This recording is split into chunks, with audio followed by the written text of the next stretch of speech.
Hey guys, let's get into part 7 of Judges. Can you believe we made it? Excuse me, part 8. 11, 12 parts of this book. We are almost through. Apparently the worst of it is done. This is probably, like I had mentioned, the most intense portion of the Bible. It's a lot of back and forth. As we talked about, it covers a huge time span, right? Years and years and years of just pitfalls, crazy people. But let's go ahead and get into this story. I know it's one we all know and love. And yeah, without further ado, I'm going to start out with a quote. We have a little section. This is from Sir John Betjeman, 1906. It says, "Dear Mary, yes, it will be bliss to go with you by train to Dis. Your walking shoes upon your feet will meet my sweet at Liverpool Street." This is from A Mind's Journey to Dis, addressed to Mrs. Hand, Hanold, I don't know, Wilson? Lady Wilson, okay. "Dear Mary, yes, it will be bliss to go with you by train to Dis. Your walking shoes upon your feet will meet my sweet at Liverpool Street." So it is addressed to a Mrs. Wilson, or Lady Wilson. Kind of implies some scandal, right? Maybe this person that she's meeting she's already married. This might be a lover. A love story nonetheless, right? They're getting together. It is a joyous time. They are in love, it sounds. So we're going to start out this narrative with a love story. Spoiler, it does end tragically, like most things here, but it is a love story nonetheless. Maybe a little bit of scandal involved. Let's go ahead and begin. Chapter 13, we have a very familiar line. "Again, the Israelites did evil in the eyes of the Lord. So the Lord delivered them into the hands of the Philistines for 40 years. So the Philistines we know and have heard of, right? They are the big oppressors, especially during this time frame. Large army, very intense individuals. Yes. Let's go ahead and continue. A certain man of Zorah named Manoah from the clan of the Danites had a wife who was childless, unable to give birth." So here, like the introduction, we have the region that he's from, his name, and then the clan that he's from. So he's from the tribe of Dan. And his wife, of course, nameless, but she is important. So an angel appeared to the childless or barren woman and told her, "You are going to have a son." The woman went to her husband and told him, "A man of God came to me. He looked like an angel of God, very awesome. I didn't ask him where he came from, and he did not tell me his name. But he said to me, 'You will become pregnant and have a son. Now then, drink no wine or fermented drink, drink no wine or other fermented drink, and do not eat anything unclean, because the boy will be a Nazarite of God from the womb until the day of his death.'" So it says here something that we may remember from back in the earlier books. A Nazarite, right? That was something special. That was a way or a mode of making a vow to the Lord. These people were set apart. They were not to consume any alcohol or anything from the vine, no grape products or anything like that. They were also required, as you may remember, to not ever put a razor to their head. Okay, they were not to cut their hair. They were supposed to leave it long. And just a side note, are our wheels turning? We might know who this is. "Then Manoah inquired of the angel of the Lord, 'What is your name, so that we may honor you when your word comes true?'" So he's asking the angel his name. The angel replied, "Why do you ask my name? It is beyond understanding." Angel's like, "It does not matter. Plus, It is way too complex for your human mind to understand. He's essentially implying that that he's not human. It does not matter. Just listen to my words. Then the woman gave birth to a boy and named him Samson. He grew, and the Lord blessed him. Samson, yes. Big, strong, fierce man, Samson. He's growing. He's just extraordinarily strong. He does things as a child even that we don't even, as humans, we don't understand, right? The strength of this gentleman is insane. So it says here, Samson went down to Timnah, and he saw there a young Philistine woman. Then he went down and talked with the woman, and he liked her. So immediately love at first sight, but there must have been a little bit of contempt because she was a Philistine woman, and that's the enemy, right? But nonetheless, the father went down to see the woman, and there Samson held a feast, as was customary for young men. So Samson was very much enthralled by this woman. He was pushing to marry her. Therefore his father obliged, and they went and held a wedding feast. It's usually about 7 days long. So to keep this succinct, I did leave out this part, but it is important to the narrative, so I'll go ahead and just tell you. Before Samson went down to the feast, he's just walking, right? There was this lion that approached him, a lion. So the lion jumped out, and Samson literally caught it and tore it apart. The lion, right? It was a big lion, given that it had the sense to go ahead and attack this giant young man. But yes, Samson with ease tore the lion apart. As the lion was decaying, there was like some bees that had been in his carcass, and they produced honey. And with the honey, Samson took it, and it was like a comb at that point. Samson took it, was eating it, and sharing it with his family. Anyways, that was in between now and the feast, I guess, right? Although he never told anybody, mother nor father, about the fact that he had ripped apart this lion. It was just something internal that he wanted to keep for himself, right? So that's just a little tidbit because it will make sense in the story. But anyways, Samson is at the feast. He's gathered with 30 other men from the Philistine side. Everybody got together.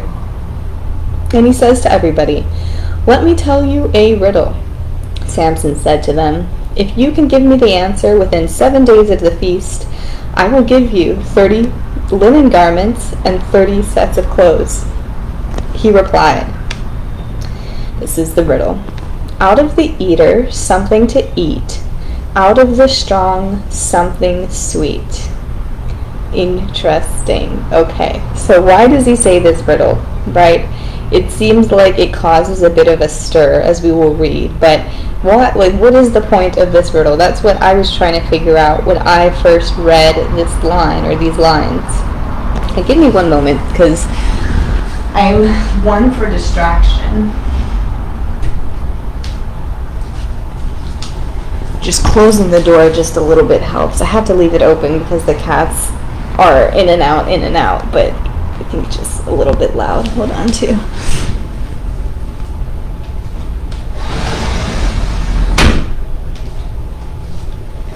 I don't like straining my voice, but you had a moment here to sit with this riddle. Out of the eater, something to eat. Out of the strong, something sweet. So he is definitely implying about the lion that he killed. And mind you, this lion was a secret, right? Nobody knew that he had ripped apart this lion. Nobody knew that the honey that he got was from the carcass of this lion. But it was very significant to Samson, right? This was something personal to him. It was something where the Spirit of the Lord provided him this great strength and really gave him validation and confirmation that, he was not like the rest of the others, right? He was completely individual. He was a feat of nature, right? So out of the eater, right, the lion, something to eat. Out of the strong, maybe referring to the bees, or, out of another lion, something sweet. So he's really just implying about the tale that was internally in his heart about him ripping apart the lion and having, bees and honey from the lion. It was significant to him, and we could understand why. But why would he tell this and expect a group of strangers essentially to understand what he's speaking about and to understand and to guess the riddle? Internally, here we go, see.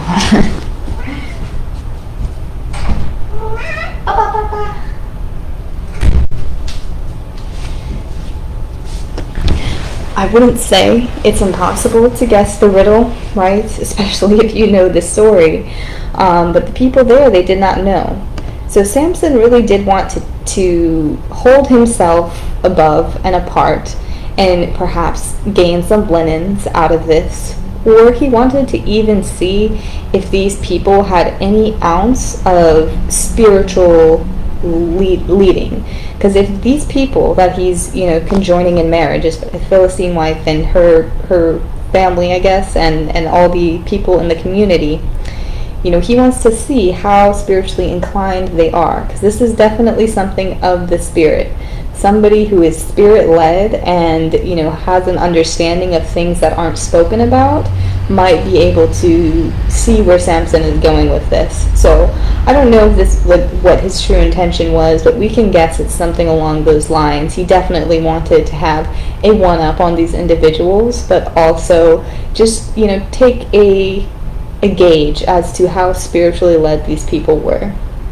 And then it says here, on the fourth day they said to Samson's wife, "Coax your husband into explaining the riddle for us, or we will burn you and your father's household to death. Did you invite us here to steal our property?" So here we understand that these consorts, these people, were definitely not being led by the Spirit. They were getting anxious. They started to accuse Samson's wife about, setting them up and, trying to take something from them. And they also put in a very harsh threat here, right? "We will burn you and your father's property." They said this very early on and almost without reason, because at the end of the day, it's 30 linens. Can't. This is why I leave the door open. Airports, you're so noisy. Go, you little noisy thing.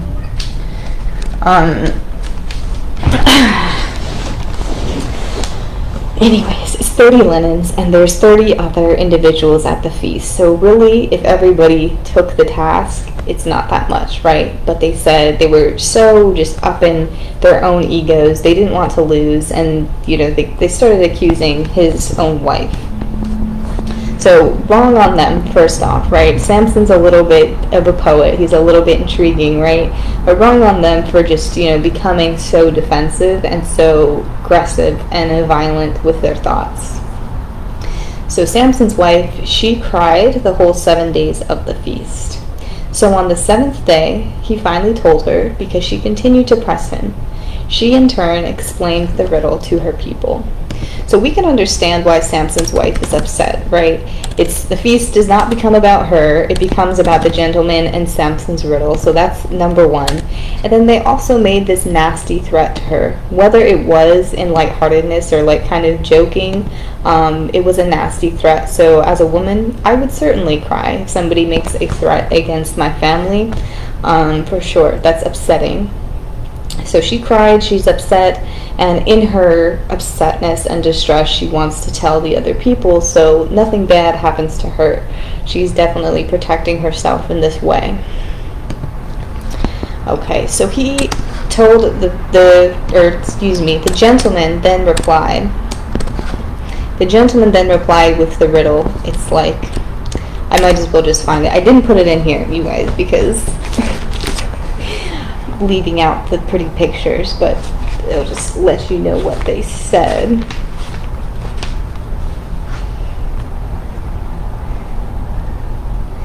So the answer to the riddle that the people said, it says, "Before sunset on the 7th day, the men of the town said to him, 'What is sweeter than honey? What is stronger than a lion?'" So Samson was taken aback. He probably figured that his wife had told them. He knew that the wife had told them. So he was like, essentially, you cheated. And he got pretty upset. He's like, you cheated. You guys are not good people. You know, you caused all this ruckus, and you wouldn't take this as like a lighthearted joke. Plus, Samson had technically lost the bet. So this is interesting here. It says, then the Spirit of the Lord came powerfully upon him. He went down to Ashkelon, struck down 30 of their men, stripped them of everything, and gave their clothes to those who had explained the riddle. Burning with anger, he returned to his father's home. So in his anger, right, he is still a man of his word. And it says this here, the Spirit of the Lord came powerfully upon him. So this was something that he was filled with the Spirit that actually caused all this violence. So what does this say about the Spirit of the Lord?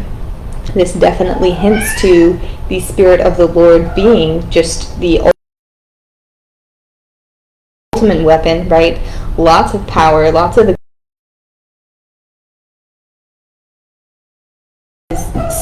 loving as we would like to believe the Spirit of the Lord or Spirit of God to believe, to be, it is definitely a source of power nonetheless. Source of power, and just can ultimately lead to destruction.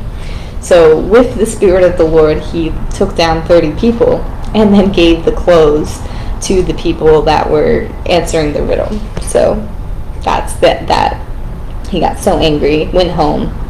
And because he went home and left the scene, it says here that Samson's wife was given to one of his companions who attended him at the feast. So Samson's wife was essentially given away to somebody else, to somebody who was on the other side. Samson got very, very angry, and essentially, I left this part out too in the sake of time, but essentially when he found out that his wife was given away and stolen really by his father-in-law and his companions, he went ahead and he caught foxes. Let me make sure that's right. 300. Yep. 300. Kill the foxes. No. What he did was he tied their tails together and stuck torches in between the knot, and he run through the wheat fields and to run through the vineyards, bursting all of their wheat fields and their vineyards up in flames. When this happened, the people were like, what the heck? They knew Samson had done it. They of course asked, or like, who would do such a thing? But they knew Samson had done it. So in their vengeance, this is just the vengeful spirit of the story and the nature of the Philistines as well. Once they found out, or once they saw what had happened, they actually burnt the wife and her father to death. Of revenge after Samson had done that to their crops and what have you. So that's upsetting, right? His first wife, his first love, was not only given away, but she is dead, right? She was killed. So that was upsetting to Samson. As you can imagine, he is now even more upset and more vengeful. Definitely not a good idea to push around or piss off this very strong and powerful man. So after this, Samson said to them, "Since you have acted like this, I swear I will not stop until I get my revenge on you." Long story short, we cut through a little bit of back and forth. They're fearful. They capture Samson. They tied him up. Essentially, he breaks the ropes so quickly and with such friction and such power, the ropes burnt off. They were like, burnt off. I can't explain it. They fizzled with flames. He took up a jawbone of a donkey that he found. Well, I'll just read it now. It says, finding a fresh jawbone of a donkey, he grabbed it and struck down 1,000 men. Then Samson said, "With a donkey's jawbone I have made donkeys of them. With a donkey's jawbone I have killed 1,000 men." When he finished speaking, he threw away the jawbone, and the place was called Ramath Lehi. Samson led Israel for 20 years in the days of the Philistines. So, picture this, right? This is not 100. This is not 200. This is not 300 men. This is one person against 1,000 men. Just gone, done, with a with a bone, with a single weapon of a jawbone. And you can see here, Samson is quite a poet. Although he's very strong and, just filled with the Spirit of the Lord, which can be very, very overwhelming, aggressive even, right? He's very calm in his language, right? This can also be attributed to the Spirit. Very calm in his language, poetic almost, right? He has this poetic nature about him. But yes, frightening nonetheless. 1,000 men. With this, of course, his name spreads throughout the land, and he actually leads Israel for 20 days of the Philistines. 20 years in the days of the Philistines. No longer are the Israelites oppressed, right? They have a very strong and fearsome leader. So, believe it or not, the story is not over, right? The story is not over. His wife, before she had passed, this was really his bridge in getting to the Philistines. As much as it was influenced by love, and this was somebody that he cared and loved for, she was the spark that led to the Philistines were here, right? She was the spark that led to the Israelites being here in oppression, essentially, from oppression to out of oppression. So it was sad that she had to die. It was sad that this had to take place, but it did lead to 20 years of peace, or essentially just non-oppression. So it was a good thing at the end of the day. But yeah, this is just the first half of the narrative. We'll finish up the second half tomorrow, and I feel like that might be also a little bit more familiar to you. But this is giving you that background as to how he became who he was, and just really the nature of his being, very strong and very poetic as well. So that's it, you guys. That's all I have to say. Thanks for listening. I hope you guys have a great day, and happy Tuesday. God bless you. Bye-bye.